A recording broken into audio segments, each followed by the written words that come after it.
마가복음 10장 21절 말씀. 예수께서 그를 보시고 사랑하사 이르시되 내게 아직도 한 가지 부족한 것이 있으니 가서 내게 있는 것을 다 팔아 가난한 자들에게 주라. 그리하면 하늘에서 보화가 내게 있으리라. 그리고 와서 나를 따르라 하시니. 아멘. 성도님들 앉으시고. 왜냐하면 제가 30분 전에 예배당에 와서 여러분들이 찬양하는 가사 내용을 살펴봤습니다.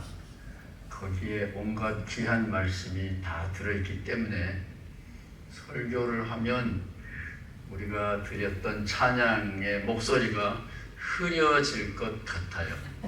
귀한 찬양이 다 들어있었습니다. 그래서 순서가 됐기 때문에 잠시 말씀을 드리겠는데요. 우리나라 말에 예배 보러 간다고 그러잖아요.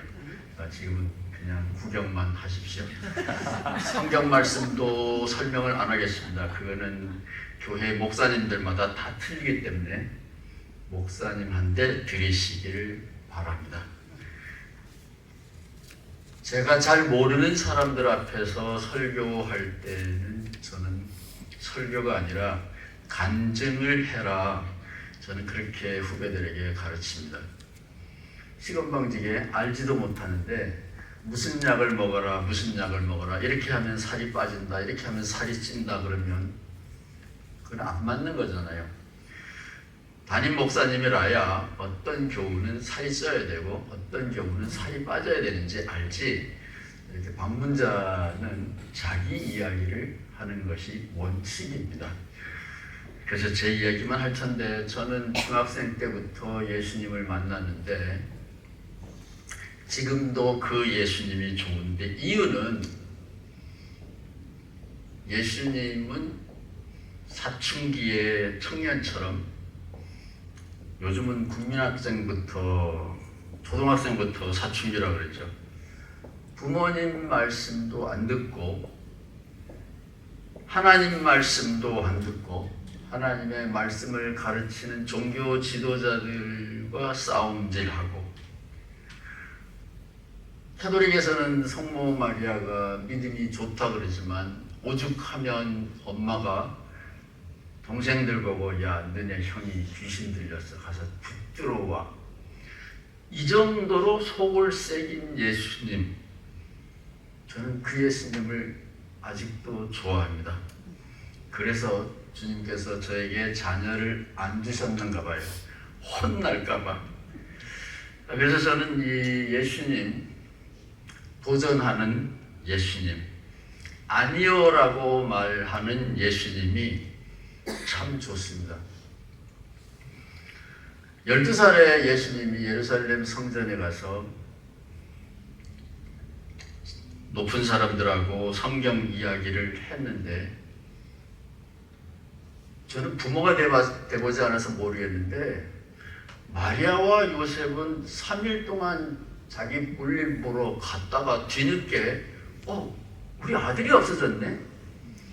그래서 찾았다라는 얘기인데, 여기 사모님도 그래요? 아들이 없어지면 2, 3일 동안은 모르나요? 그렇게 행복할 수도 있겠죠. 예수님의 엄마 아빠가 너무 행복해가지고 여행하는 동안에 아들이 없어진 것도 몰랐답니다. 성경은 참 재미있는 이야기입니다. 성경이 재미있어서 교회 다니기 시작했는데, 신학교 들어가니까 많은 새로운 단어를 가르쳐 주는데, 그 중에서 아직까지 제 마음속에 남아있는 단어는 독일의 보네포 목사님이 남긴 유언과 같은 말입니다. 보네포 목사님은 용서받을 수 없는 죄를 감행했죠. 히틀러를 죽이는 암살단에 가담했는데 독일 루터 교회 목사님이셨습니다. 히틀러보다 넉 달 먼저 처형을 당했습니다. 히틀러를 처형하려고 하는 음모는 2년간 지속이 됐어요. 잘 나가다가 계획한 대로 히틀러 참모들과 함께 모인 회의장에 계획했던 대로 폭탄이 터졌습니다.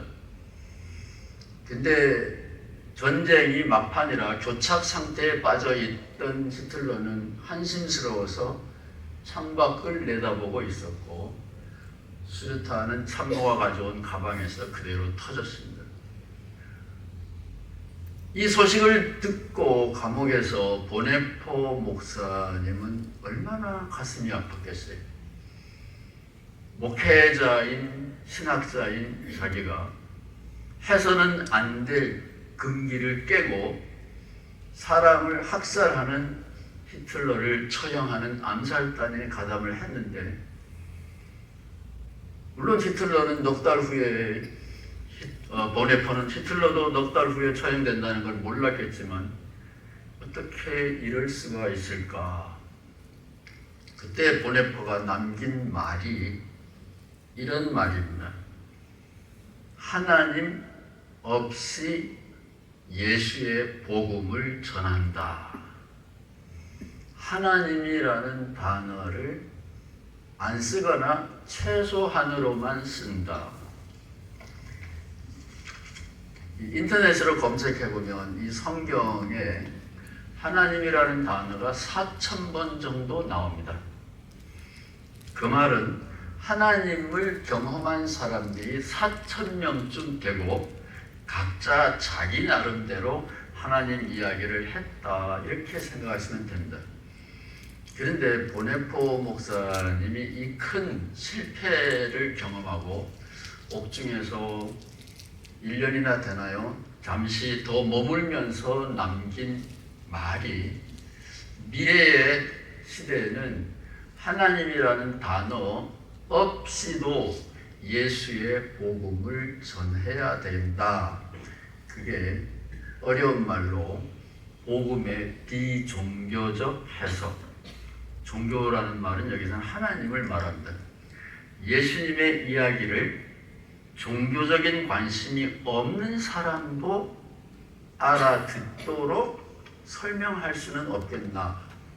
이런 어려운 숙제를 남겼는데, 저는 신학교에서 이 단어를 듣고 야, 나랑 코드가 맞네, 저는 그런 생각을 했는데, 그런 필요를 하는 사람들은 가나안 교회를 안 나가더라고요. 여러분처럼 교회에 들어오신 분들은 하나님 너무 좋아서 교회에 남아있는 거예요. 그런데 제가 살펴본 바에 의하면 요즘은 목사님 자녀들도 교회 안 나가요. 나가더라도 자기 아버지가 설교하는 교회는 안 나갑니다. 추세가 그래요. 말이 안 된다라는 것을 자녀들이 알아차린 거예요. 그래서 오늘 연습을 하려고 나왔습니다. 예수님의 복음을 하나님이라는 단어 없이도 설명하면 이렇게 할 수 있겠다, 그런 생각을 저는 많이 해봅니다. 젊었을 때는 몰랐는데 나이가 들어보니까 세상이 이렇게 다르네. 젊었을 때는 경쟁하느라고 정신이 없고 지면 기분이 많이 나쁜데, 나이가 들면, 때가 되면 자기 자신하고만 경쟁을 해요. 저는 강원도 산골 강릉에 살고 있기 때문에 서울에서 무슨 일이 일어나든지 상관이 없습니다. 여기 남도에 사시는 분이 많을 텐데, 경상도가 이기든지 전라도가 이기든지 강원도는 사람이 별로 안 살기 때문에 강원도는 아무도 거들떠 보지도 않아요. 그런 동네에 살고 있습니다. 그런데 아무도 주변에 사람이 없지만 제 자신을 보면서 야, 네 꼬라지가 참 한심스럽다, 그런 생각이 저를 참 많이 괴롭힙니다. 넌 왜 그 모양으로 살았냐? 아무도 저에게 관심을 두지 않는데 제가 제 자신을 보고 왜 그 모양이냐. 그래서 나도 과거에 한때는 잘 나가던 적이 있었다. 그것을 회상하면서 기억하면서 위로받고 삽니다.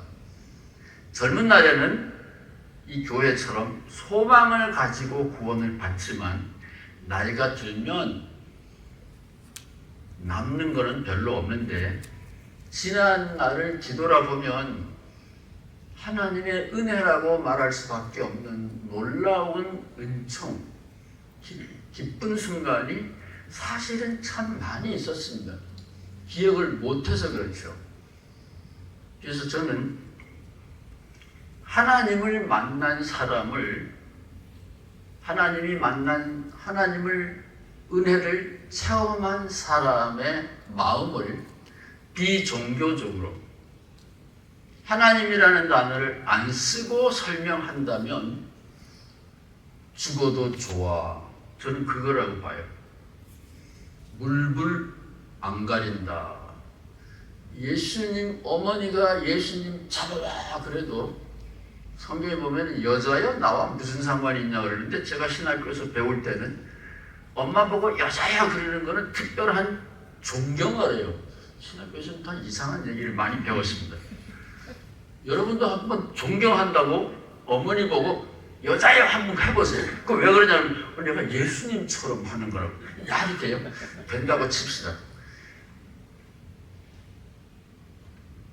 여기 이제 오늘 찬양팀을 도와준 목사님 자녀들, 그 어린 아이들도 죽어도 좋아요를 경험한대요. 저는 애를 안 키워서 모르는데 분명히 그런 게 있대요.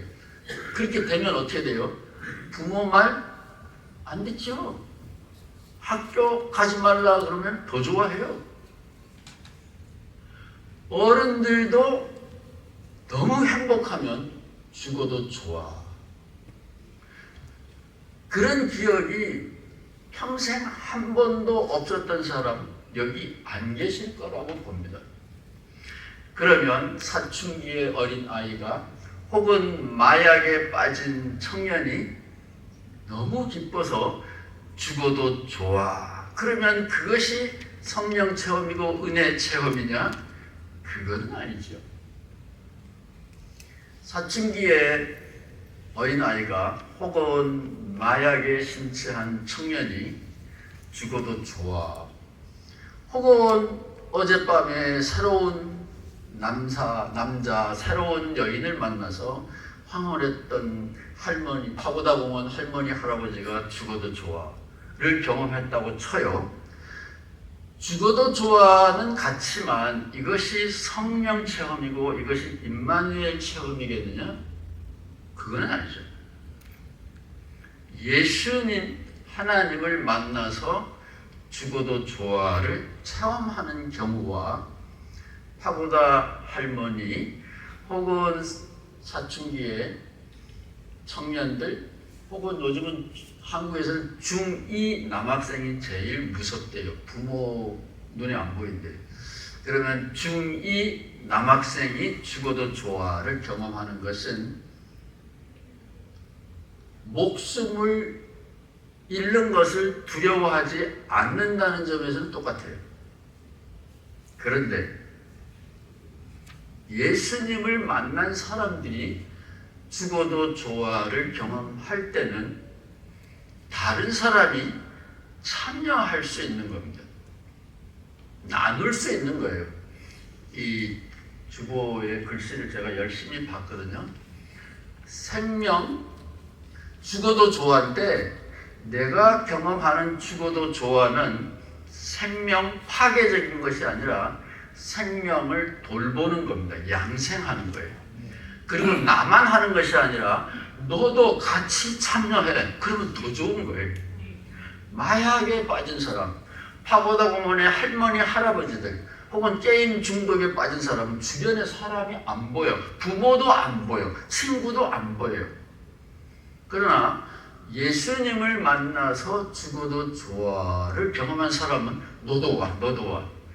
많이 참여할수록 우리들의 죽어도 좋아라는 죽음을, 인간의 이기적인 한계를 넘어서는 풍요한 경험이 더 확대됩니다.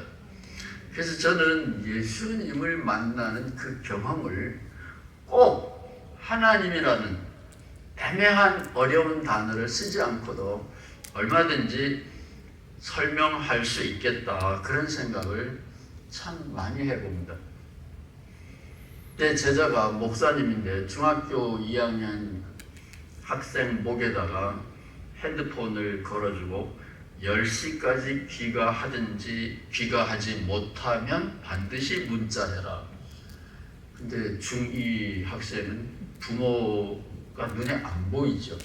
번번이 늦게 들어오니까 사회사업, 자선사업을 엄청나게 하는 목사님이 남들은 사랑하지만 자기 새끼는 사랑하기 어렵답니다. 제가 경험이 없어서 모르겠어요. 그래서 목에 걸려있는 핸드폰을 목에서 빼가지고 땅바닥에다 맺히니까 어떻게 되겠어요? 박살이 났죠. 꼬매는 씩 웃으면서 이제 해방됐다. 이제 보고 안 하고 늦게 와도 되는 거예요. 그렇잖아요. 있어도 안 하는데 아빠가 핸드폰을 깼는데 모든 의무에서 해방됐어요. 너무 신나게 한 달간 잘 노는데 아버지가 살살 빌어가지고 10시까지 귀가하지 않아도 좋다. 문자만 해달라. 그리고 다시 사다가 목에다가 걸어줬답니다. 이 중2 학생들은 정말로 무서워요. 예수님이 아마 12살 때 그랬을 거라고요. 누구든지 자기가 좋아하는 일을 만나면 보이는 게 없어. 구원받은 사람은 그래요. 누가 욕을 하든지 말든지 눈에 뵈는 게 없어. 그런데 다른 사람을 초청해서 함께 즐겁자고 초청하는 것, 그게 다른 말로 하면 선교잖아요.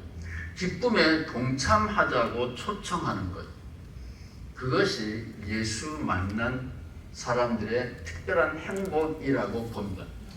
아멘. 여러분들이 이제 나이가 드니까 뭐가 문제가 되냐면, 뒤돌아보면 저희 교회에 굉장히 나이 많으신 돈 억세게 많은 분이 계셨는데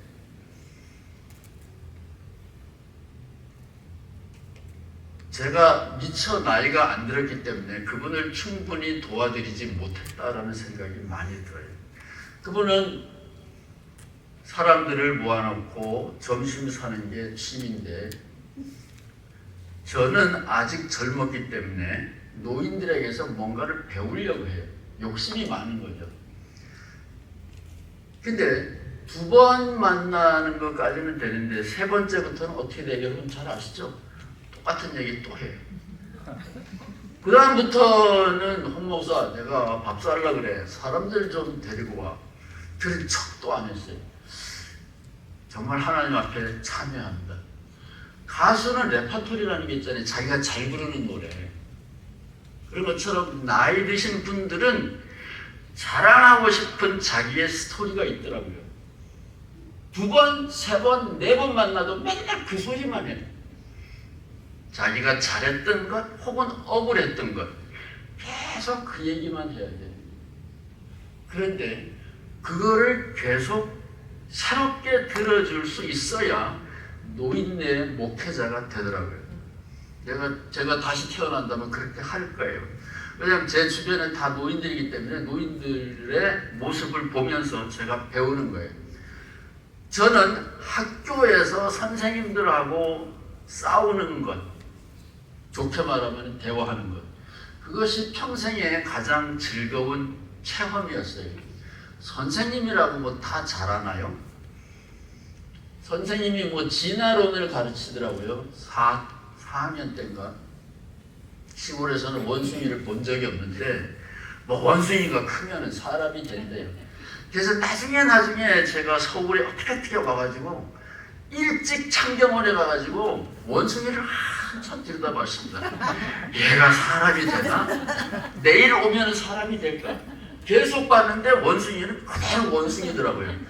그래서 야, 우리 국민학교 때 그 선생님이 뭔가 어설프게 가르쳤구나.